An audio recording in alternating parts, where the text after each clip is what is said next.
Yes, government policies. Government policies. You know, we have a climate where what they call is it inconsistencies. Flip-flop. You come, this is what you want. When it's my turn. Administration comes and so many of the things you do, you'll be able to do. I remove some of them when I came, or even everything. So Nigeria has been unstable in terms of economy environment. When you look at the policy environment, it has been a flip-flop all over. So many of the policies, require some gestation period to materialize. Okay. You can mention some of them in the power sector, for example. So many policies. So when you look, why are we here? We are here because we haven't done the right things. Some of the right things. Today, he was talking about, agriculture. That's the best. That's, in fact, when you say, when they say countries and comparative advantage, that is what God has given to us. The land is there. Have you been to the north? Yeah, I've only been. See, Borno alone can feed Nigeria, just one state. The fish resources in Borno, you will be amazed. Yeah, because you have the notion that it's in the north, that the river resources, the power resources in Borno alone is not. Now, talking about our currency, how do we bring it back to strength? Okay, to strengthen, number one, we have to go into manufacturing. Okay. Yes, without a vibrant manufacturing industry. In the food industry, how much of our food, how much of it do we produce in Nigeria? So the value chains within this sector, for example, when you harvest your tomato, he talked about, agriculture. If you produce tomato, the life, span is very short. The bulk of it gets spoiled. Okay, post-harvest losses. When you talk about watermelon, the bulk of it, it's wasted. You can go on and on and on.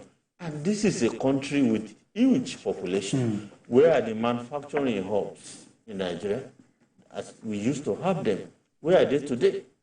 So why are the companies packing up? Where are the Dunlops? So we come to electricity.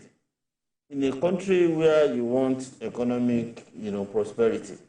Since independence, what have we achieved in the electricity sector? We're talking about 3,000 megawatts, 3,000 megawatts. And it's the same story from administration to administration. So it has not even improved. All right, BK, still talking about the currency. We need to strengthen it. What should be done to take us back to that time where Naira and the dollar can, stand together? I can't believe in a world that Nigeria and SEPA. Naira and SEPA. That is the most embarrassing of all.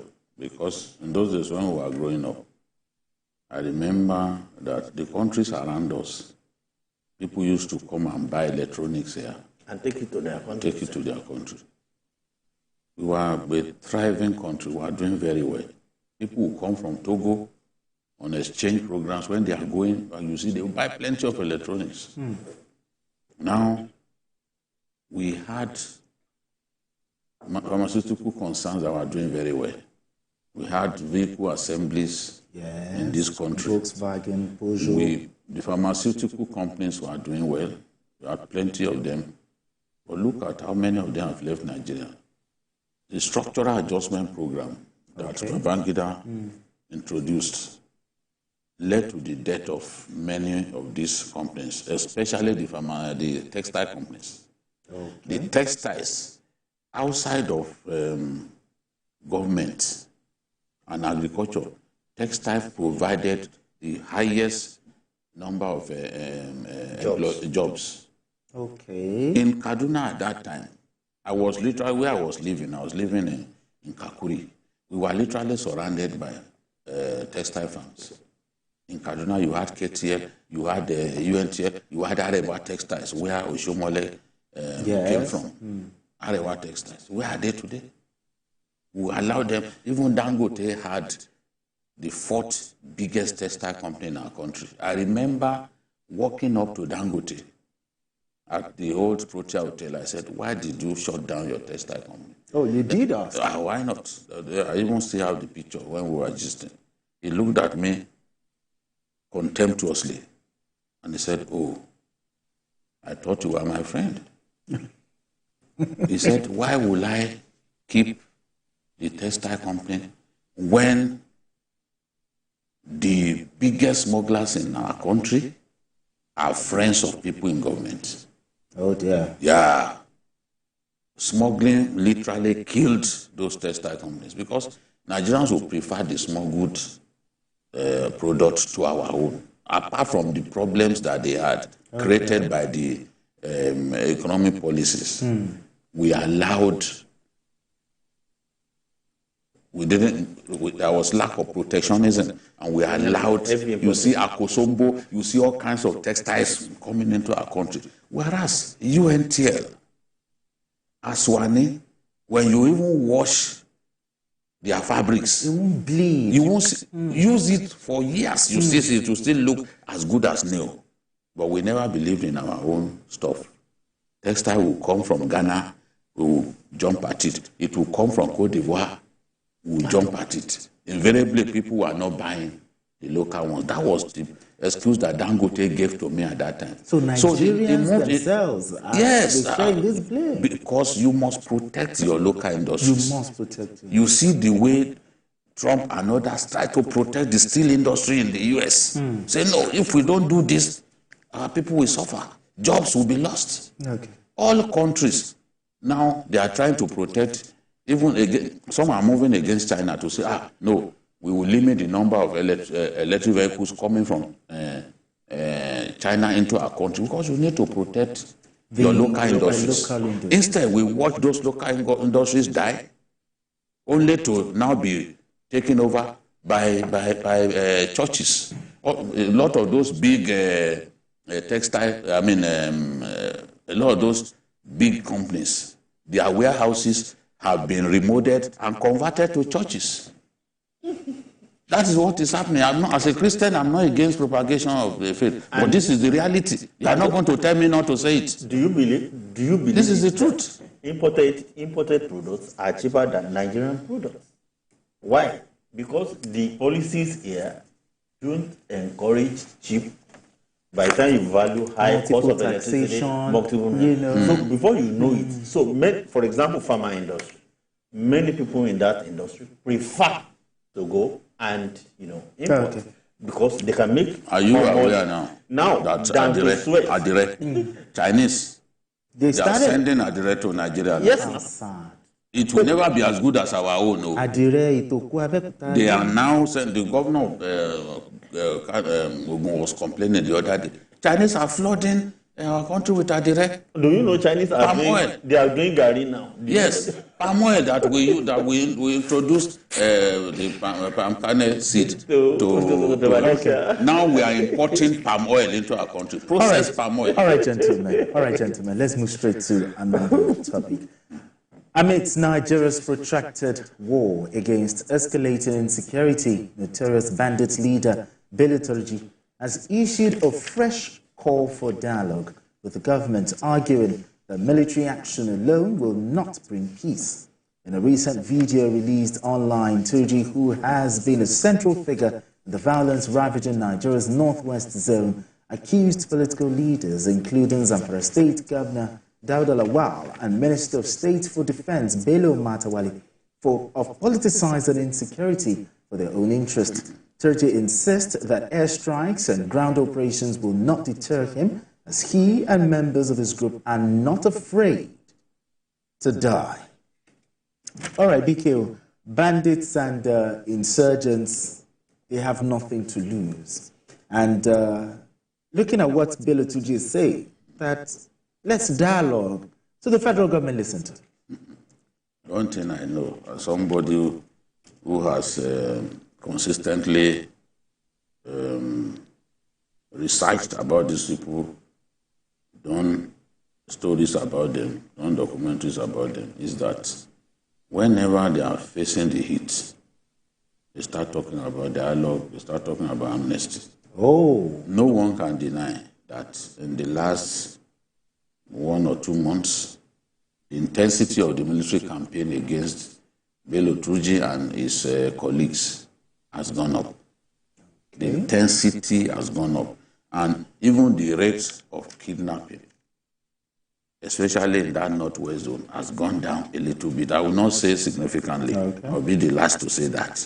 I know that we still have a lot of work to do. But the truth is they are facing the heat. And this is what we told them. We said, kill the bandit leaders. The message we get to them. Why should we have a situation in which it's difficult to kill them? Some of the bandit leaders, the notorious bandit leaders, were killed by their own colleagues. Buhari Ndaji, who was the leader of them all, was killed by Dogo Gide. That was how Dogo Gide became popular. He went to see him in the forest in Maru local government. Maru local government is one of the biggest local government in Nigeria. She just see expanse of land. It's in which state? Zamfara? It's in Zamfara state. Okay. So he went there, down Sadao forest. He went and killed him because he stole cattle from his in-laws. And when they told him, where is the cattle that you stole? He said, look, I've gotten rid of it. He gunned him down. He left his corpse there. His corpse had decayed before the military now came to take his corpse away. I'm saying we need to kill their leaders a lot more. To send a strong As signal. we speak, Bello Turji is not the most dangerous bandit in Zamfara state. Oh, really? Yes. Well, his name is in the media a lot. Yes, because if you are releasing videos, because this is not the first you will release, you will be popular now. And people talk about the name of politicians are being bandied around his name. All right, gentlemen. All right, gentlemen. We need to go on this quick break. And when we return, we still have more conversation on this. It's still Journalist Hangout.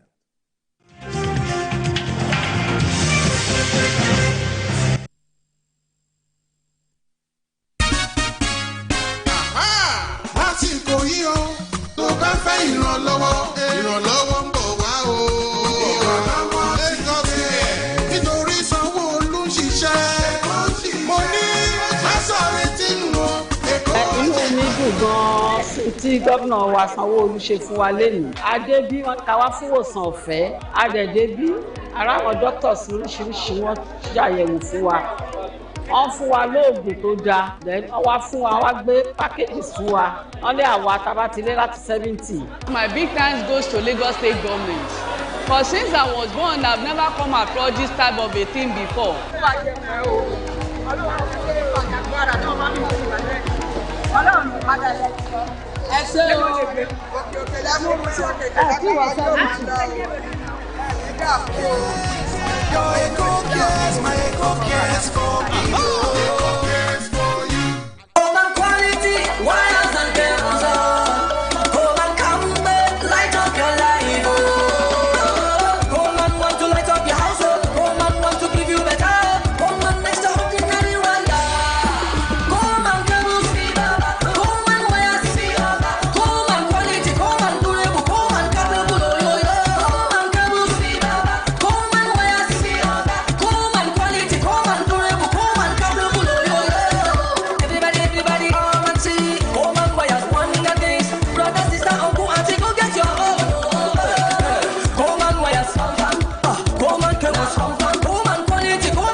And cable, great quality, now with the new look.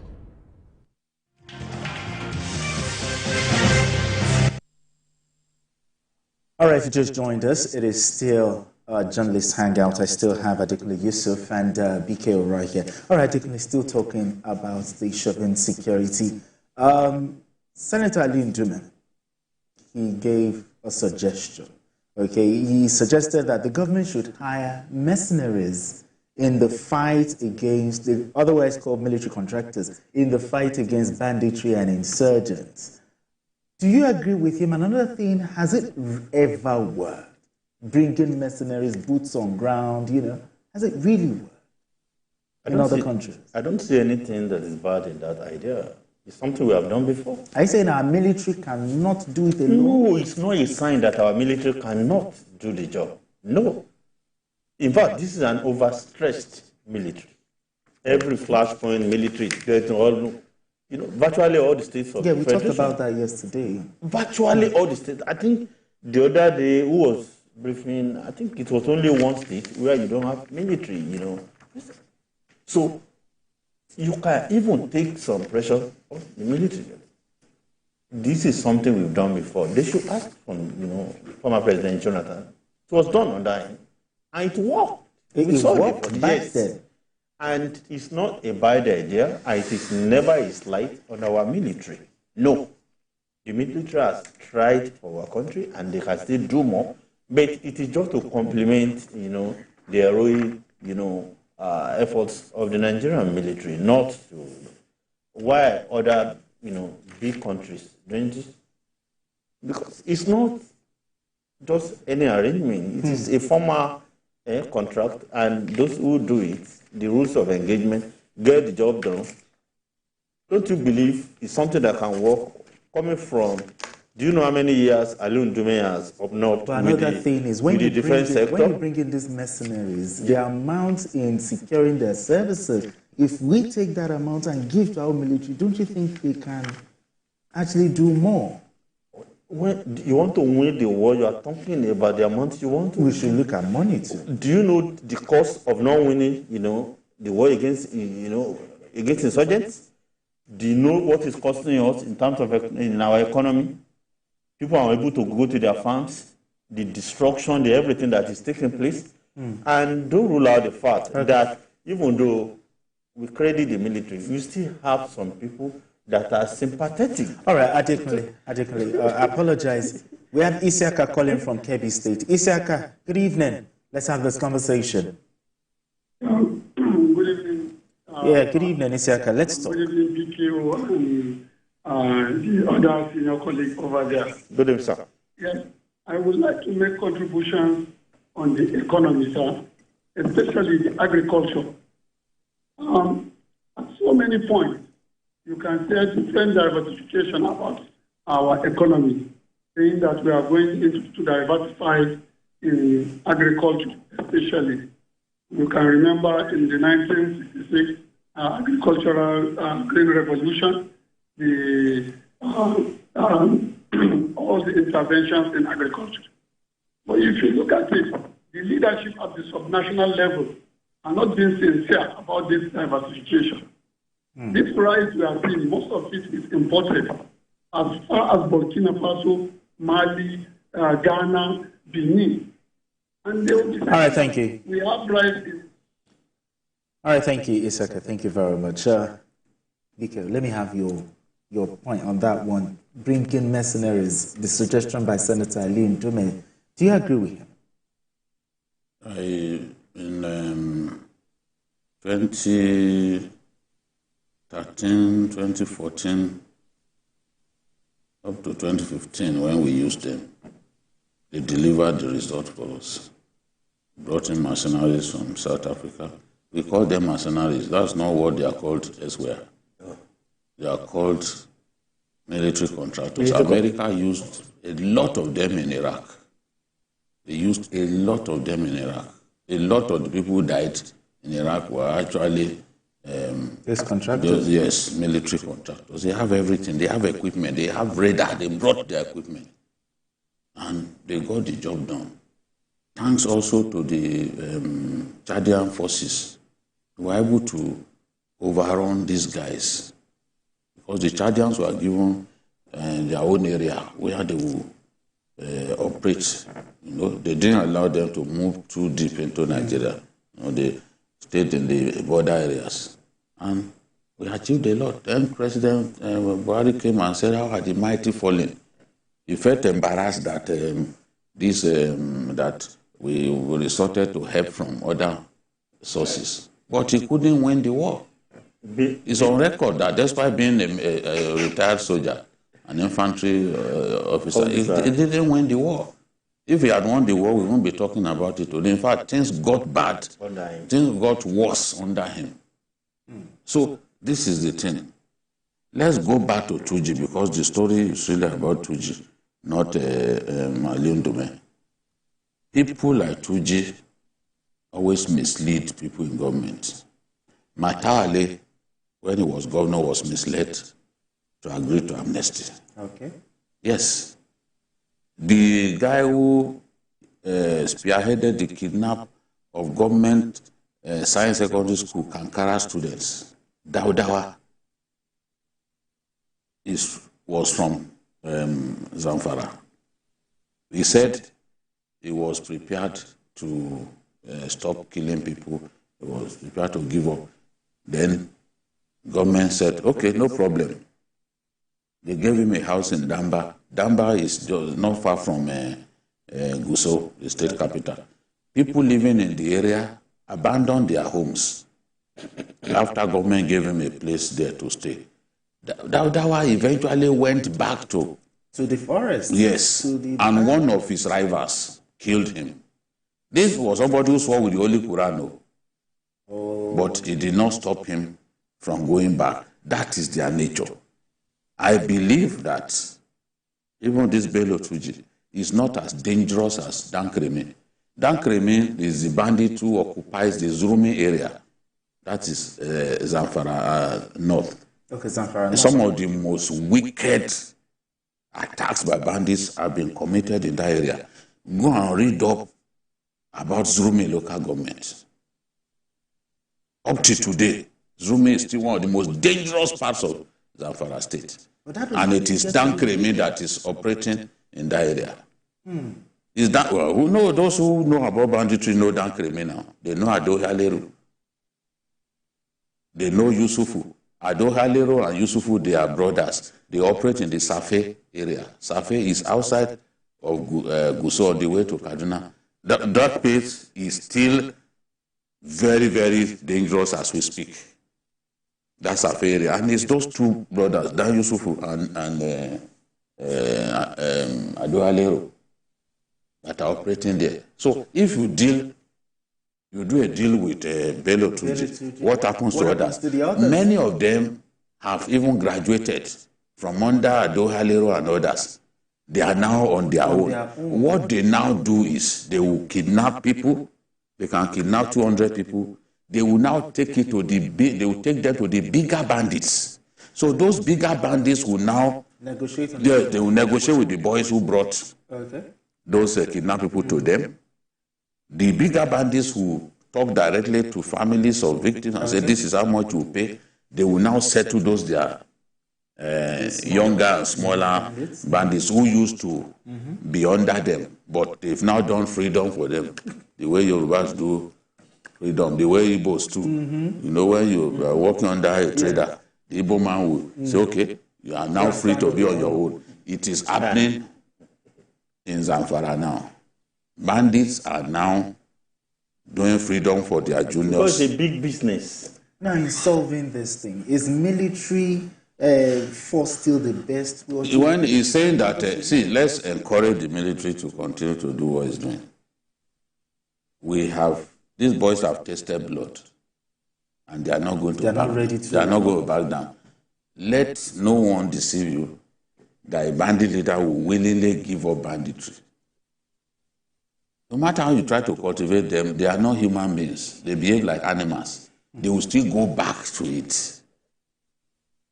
Katsina State did amnesty 2 times on both occasions. It didn't work. It didn't work. Ghana, the bandits in Zone A, in Benue, all the Zaki Biam, all of those Katsina Ala, you know, where Senator Susan comes from. He was killing people repeatedly. They made amnesty with him. After a while, he went back to killing people again. Killing soldiers too in the process. So,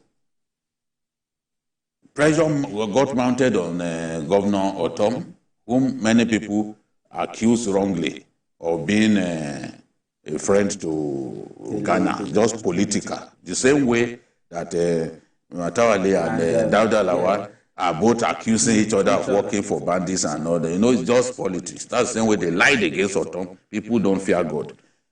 Otom, after facing pressure from big politicians from the Zone A, now decided, okay, let me give amnesty a second time. They organized event inside the mosque, I mean in the stadium in Kasinala. Then they were taking him to the state capital where the governor was waiting. Nigerian soldiers used articulated truck to block the road. They got hold of Ghana. They slaughtered him. They dismembered his body. Because he had killed a lot of them. We are not saying that it is good for the military to engage in extrajudicial killing. But the argument of the military is that there's nowhere in the world where you do amnesty 2 times. Sure. Have you ever had where amnesty was given? Because what is the point? They give you, you run away, you go back to killing people. Again, they give you, you go back to killing people. I know now. So it can't work like that. Now is military force. Yes, let's use it. Let's see how far we can go. I always tell people, all the people say, look, insurgency is never won on the battlefield. They don't know history. They don't know history. The military in Nigeria crushed the Muslim Brotherhood. Crushed them. Muslim Brotherhood were killing journalists and others who were slaughtered. Their modus operandi was to slaughter people. After they won the election in 1992 or so, and they were not allowed to take power. Okay. The Tamil Tigers of Sri Lanka, the military fought them for 25 years. They defeated them to the last man. Last man. You know what I mean by that? Not one of them survived the onslaught. Today, Tamil Tigers is not an issue anymore in Sri Lanka. Let nobody deceive us that insurgency is a battle that has never been won. They should read up history sufficiently. They will see examples of insurgents that were defeated. Okay. All right, gentlemen. Enough of talking banditry. Let's talk something else. To our final story. The greatest wealth is said to be health. The close and second place is financial well-being. In a bid to make life easier for Nigerians, the federal government has announced the removal of value-added tax VAT on essential commodities like diesel, cooking gas, liquefied petroleum gas LPG, compressed natural gas, electric vehicles, and clean cooking equipment. The Minister of Finance and Coordinating Minister of the Economy, Wale Edun, noted that the policy is aimed at promoting the adoption of greener energy solutions as well as easing financial burden faced by many households. Okay, let me start with you, Adekunle. The recent announcement by the Federal Ministry of Finance with the removal of VAT, which is value-added tax. Explain to me, what does this mean? Talking about the VAT modification order of 2024, what does this mean? This is probably, because I've taken time to study it, this is probably this year, this is probably the best policy that I've seen from this government. Okay. Because if it's properly implemented, it will have direct bearing on ordinary folks, households, not just businesses alone. And what they're trying to do here is that by removing VAT, especially from gas, LNPG, CNG, all of that, it will bring down cost of energy significantly. And where that happens, it will reduce financial burden on households. It will make the prices of everything cheaper. It will make, businesses more competitive. And, we are talking about hardship. Yeah, this is a very beautiful, strategy to combat it. And if it is properly implemented, and it goes beyond just, reducing the financial strain on households, if implemented on a very long-term basis. What the government is trying to say is that Nigerians will be moving away from fossil fuel, petrol, and because it also includes electric, electric cars. So Nigerians, you just see them moving towards, gas-powered, vehicles, moving towards electric vehicles, and the overall objective is it will have on the environment, because those ones don't bring, much of, trouble into our environment. Like, you understand me? So when you take a look at it, it goes beyond the economy. It goes beyond, helping to, lessen the tension in the household, reduce the financial strain and all of that. It's something that can help Nigeria to send a big message to the world that, here, a struggling economy, but this is what we are doing. Yes, Sustainable Development Goal 7, talk about cleaner energy. But, BK, let's talk about gas. Now, VAT has been removed. To fill the 12.5 kilograms gas, it takes you 17,000 naira. Now, when they take out this VAT, that's, I think, about 7.5. 7.5. There's still little. Now, let's look at, will this initiative bring the expected relief for the consumers across the country? Well, when you look at diesel, Okay. Of all those items, diesel is the most critical. Is the most critical to everyone's well-being. All of those articulated vehicles coming from the north, bringing food from the north to the south, and vice versa, they run on diesel. Any complaints? You cannot, you can't expect that all of those vehicles will start running on CNG. CNG is way cheaper, but it's not every articulated vehicle that we can convert to CNG. Even in America, how many vehicles are on CNG? The CNG penetration in the US is very low. But if we can reduce the price of diesel, many look at TVC now.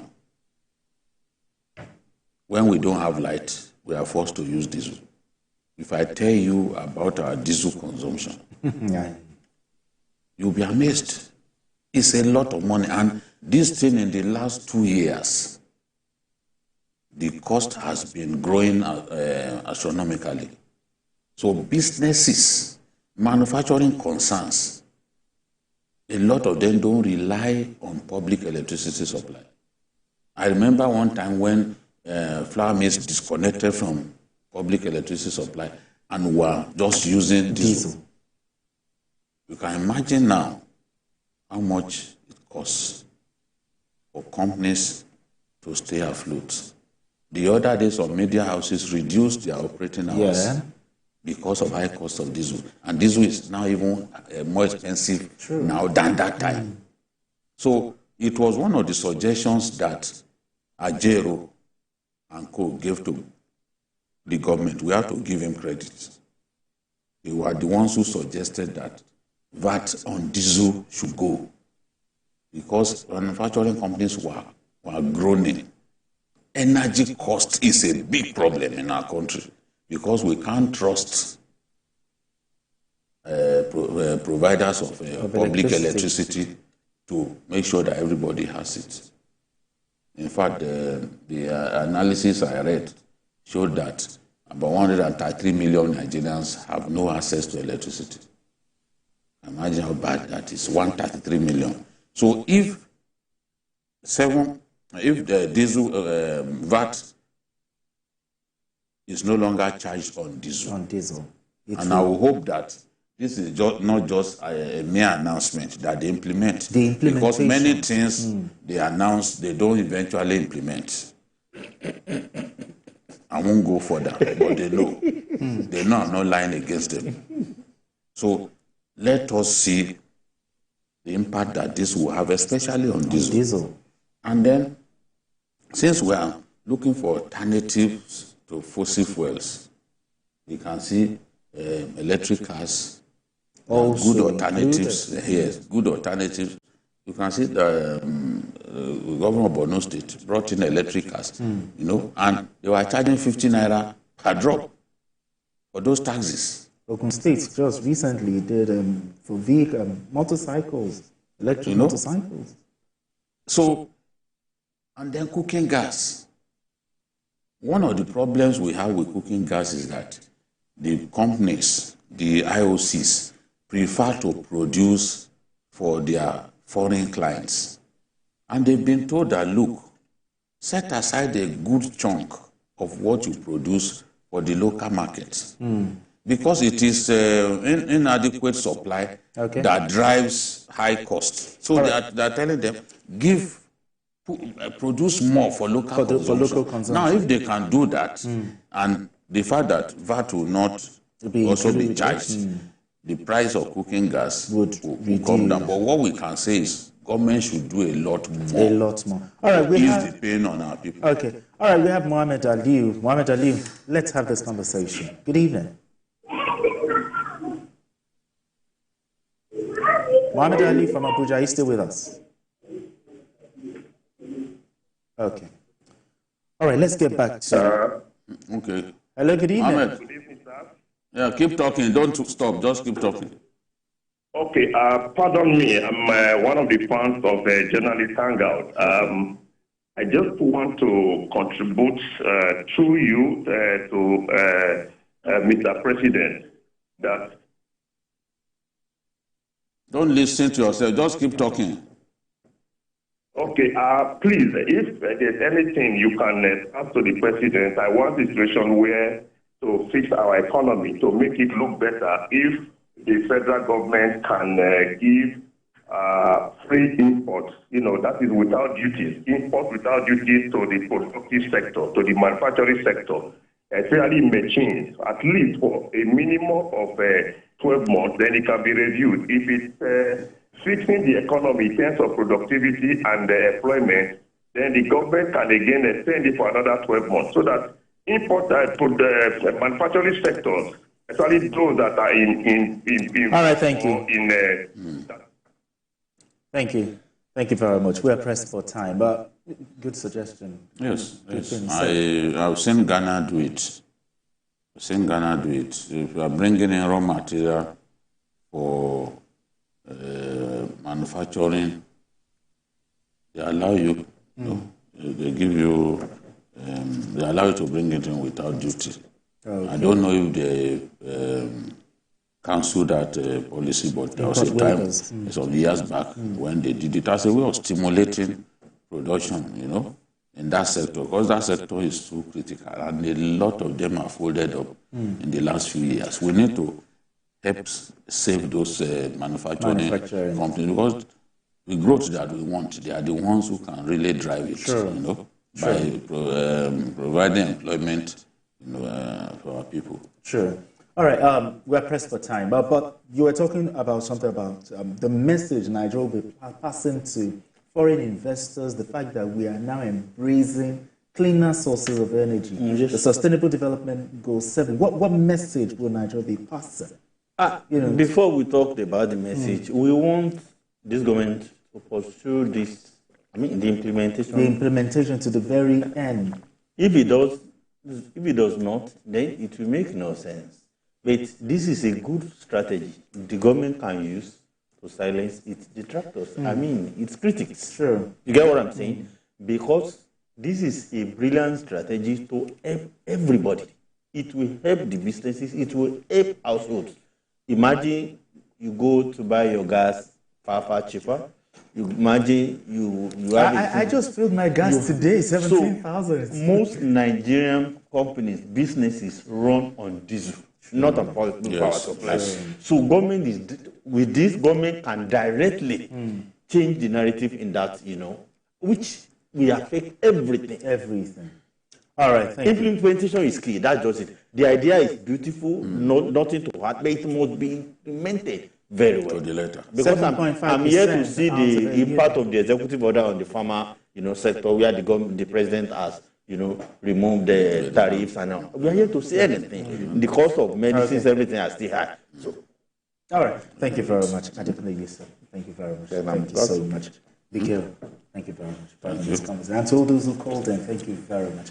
And that's Aaron Johnny's Hangouts today. Join us tomorrow for another episode of the program. You can watch the repeat broadcast of this episode tonight at 11 and join us on Sunday from 1:30 to 3:30 p.m. for Journalist Hangout on Sunday. We are on YouTube at youtube.com/TVC News Nigeria. I am Benga. Bye for now, and God bless Nigeria.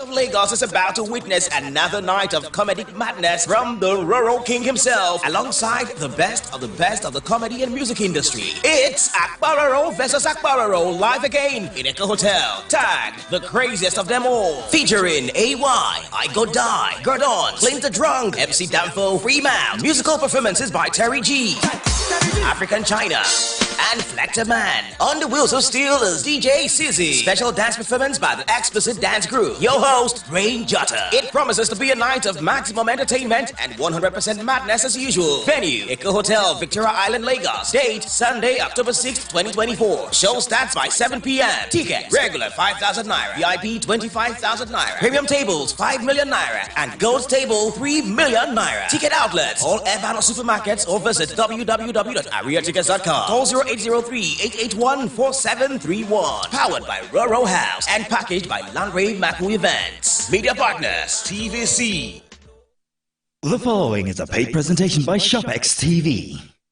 Are you tired of spending countless hours in the kitchen, wrestling with cumbersome appliances, and juggling multiple tasks just to prepare a single meal? Frustrated with messy cleanups from different tools that never seem to get the job done right? Do you wish there was one solution that could handle all your blending, chopping, and grinding needs effortlessly? Introducing the CookX 4-in-1 Blender.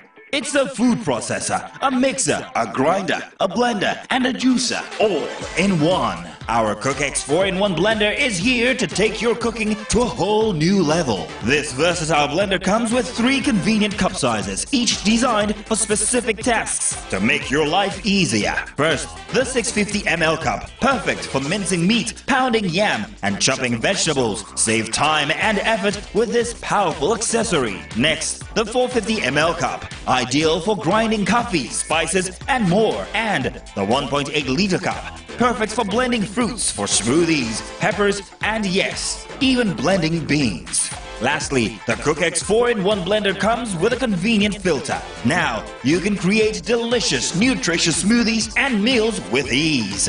The secret of the CookX blender is the 800-watt motor combined with a precision extractor blade that gives you the power to turn ordinary foods into extraordinary foods. And different speeds give you the complete control you need. Savory stew, delicious egusi, tasty blended beans for akara and moi moi, pounded yam, and everything in between. The CookX 4-in-1 blender has been a game changer for me. It takes the hassle out of meal prep and lets me whip up healthy treats for my family in no time. The CookX 4-in-1 blender is the only blender I use in my kitchen. Its variable speed control lets me achieve the exact texture I need for each dish. With its easy twist locking technology and powerful motor, the CookX 4-in-1 blender is engineered to tackle the blending challenge you face. The global best-selling CookX 4-in-1 blender is now available in Nigeria, exclusively from ShopX TV. Call the number on the screen now and get the CookX 4-in-1 blender for just 189,915 Naira. The CookX 4-in-1 blender comes with one powerful 800W motor base, one easy twist extractor blade, one 1.8 liter cup, one 650 ml cup, one 450 ml cup, one filter, 2 lids, and one dry grinder. All this for just 189,915 Naira. You can get the CookX 4-in-1 blender with 2 easy payments of 94,975 Naira. That's right, pay twice to get this amazing blender. But hurry, this exclusive ShopX TV offer is for a limited period only. The preceding was a paid presentation brought to you by ShopX. At TVC News, wherever the big news story is happening, We're geared up to break it. TVC News, first with breaking news. Ogun State, the gateway to Nigeria, is setting the pace with groundbreaking infrastructure projects and innovative social programs for economic development. Join us every week for Gateway Diary, where we spotlight the incredible initiatives and achievements of Ogun State government under the leadership of Governor Dapo Abiodun. Discover how Prince Dapo Abiodun and his team are empowering communities, fostering economic growth, and enhancing the quality of life for the good people of Ogun State. With exclusive interviews, behind-the-scenes access, and real-time stories from the people, Gateway Diary offers authentic and inspiring insight into the progress and prosperity of Ogun State. Gateway Diary, showing at this time.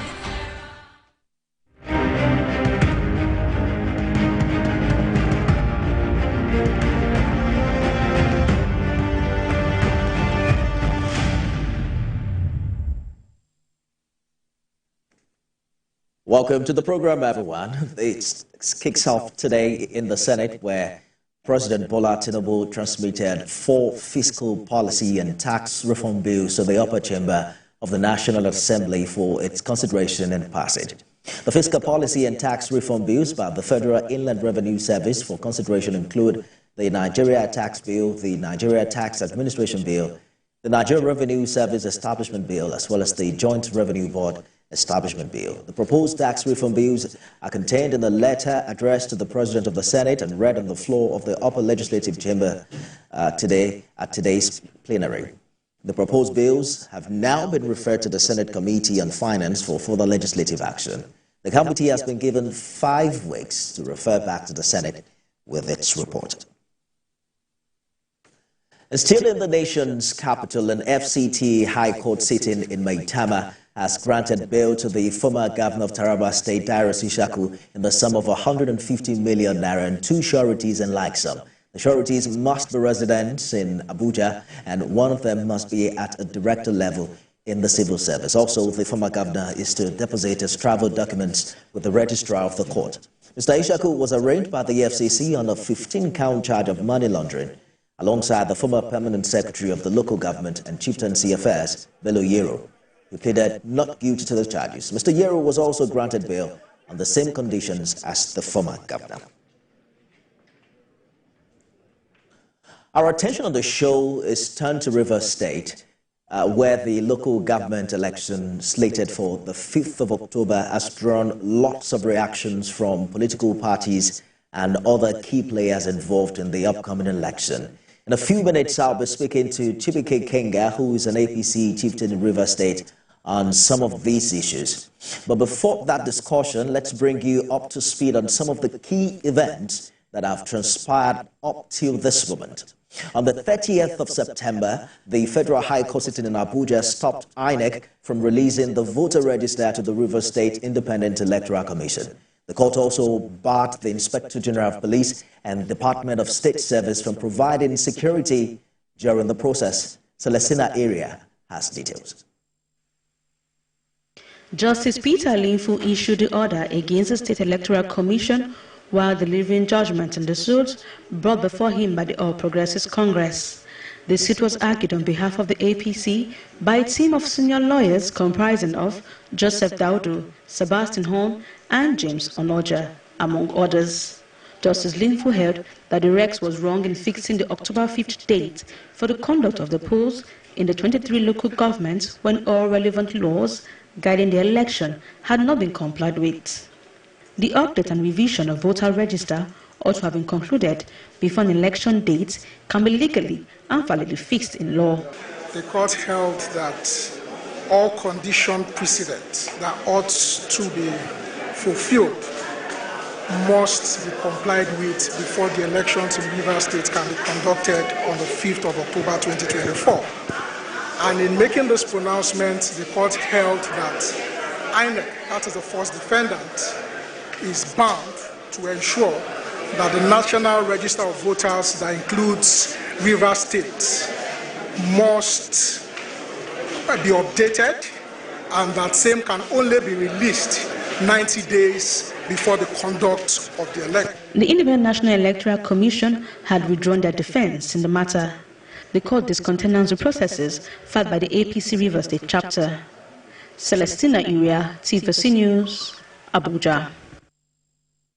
Well, on the same day of that court judgment, Governor of Rivers State, Siminalayi Fubara, said there was no legal obstacle to the local government election shortly after inspecting sections of the ongoing 12.5-kilometer Trans-Kalabari Road project.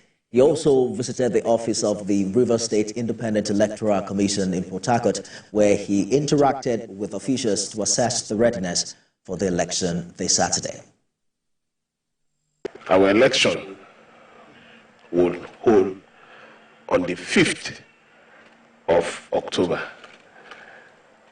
I'm aware that RISEC told me they already had an order mandating them to conduct the election on the 5th and the security agencies to support them. So I think with that order, the election will hold.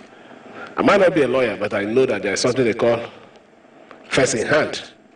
And since they have the first in hand, we will give them all the necessary support for that election to be conducted.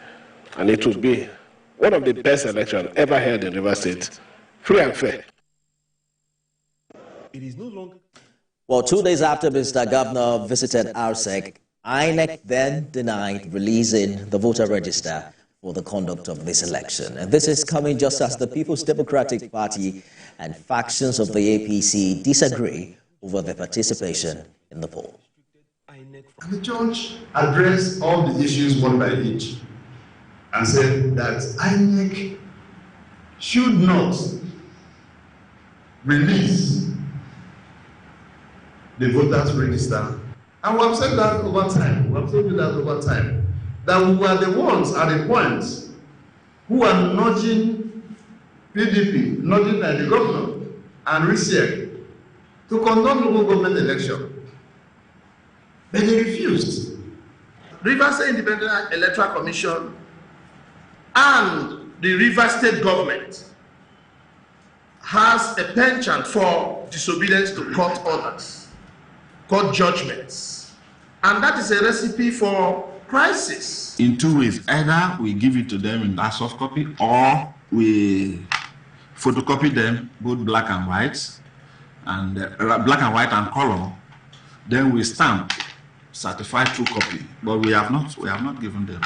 There is no register in our office that will show that we have handed over such a document to them. I have that of the Federal High Court from Abuja, which was sent to me by my headquarters, directing me to comply with the court order.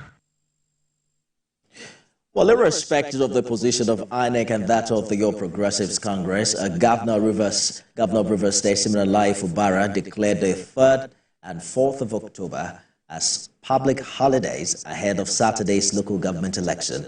The governor, in a statewide broadcast, said the holiday is to enable residents travel to their various communities to participate in the election. He also announced the restriction of vehicular movement from midnight on Friday, the 4th of October, to 5 p.m. on Election Day. As the governor of Rivers State, I swore to uphold the Constitution of Nigeria and abide by the rule of law and the principles of democracy. Any failure on my part to conduct the local government election would be a clear disobedience of the Supreme Court's mandatory order that no state must administer the local government council in Nigeria with unelected officers, with the attendant consequences of the state and the people being denied the statutory allocation due the 22 local government area of the state. Well, fast forward to today with another dramatic development. The Rivers State House of Assembly, led by Speaker Martin Amewule, passed a resolution calling for suspension of the local government elections, citing the Federal High Court judgment. The lawmakers during plenary in Port Harcourt accused the state government and Electoral Commission of substantial non-compliance with the guidelines for the election. The main business of the day began with the House Committee on Commissions and Agencies presenting its report. The committee embarked on a fact-finding mission after the Rivers State Independent Electoral Commission announced a date for the election. Based on their findings, the team and other lawmakers said proceeding with the election would be in contravention of a federal high court judgment as well as other relevant laws. In the light of the foregoing, the committee recommends that RESEC should suspend the conduct of the proposed election on Saturday, 5th October 2024, in line with the court orders. Lawful judgment of court must be obeyed in this state, sir. This is not a banana republic. That court of superior records will give judgment, and an agency of government will come on national television to say they will not obey. Mr. Speaker, this morning, this House, the sacred power given to all of us, we must invoke it.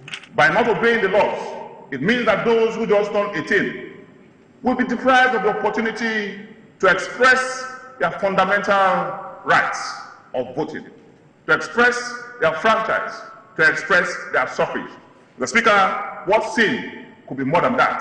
Depriving young people of exercising their right to vote. None of that. After an intense debate, the lawmakers unanimously reached a resolution for the election to be suspended. The resolution is hereby passed that a letter should be forwarded to the chairman of the Rivers State Independent Electoral Commission, directing him to suspend the proposed October 5th, 2024 local government elections because of the judgment of the Federal High Court and because of substantial non-compliance with the Rivers State Independent Electoral Commission Law Number 2 of 2018, and amongst other matters that have been deliberated upon in this hallowed chamber this morning.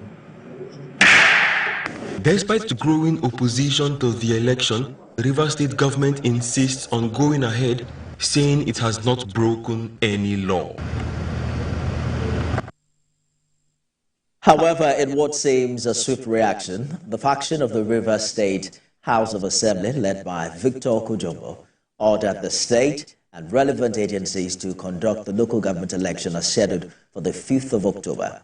At a separate sitting in Port Harcourt, they explained that failure to do so would be unconstitutional. They made reference to a Supreme Court judgment in July and another one from a state high court in September to back up their position.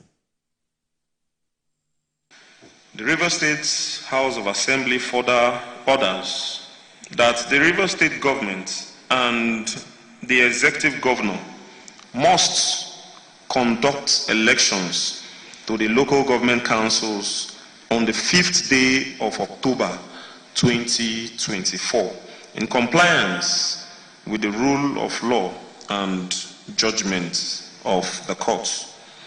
In conclusion, we therefore call on the general public to come out in mass on the 5th day of October 2024 and perform their civic duties. Also earlier today, the People's Democratic Party in Rivers State staged a protest at the headquarters of the Department of State Services and the Nigeria Police, kicking against the conduct of Saturday's election.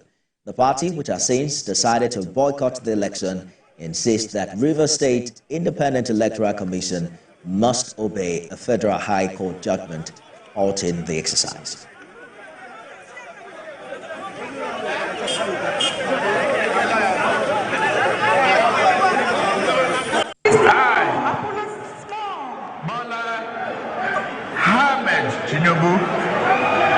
Do solemnly swear.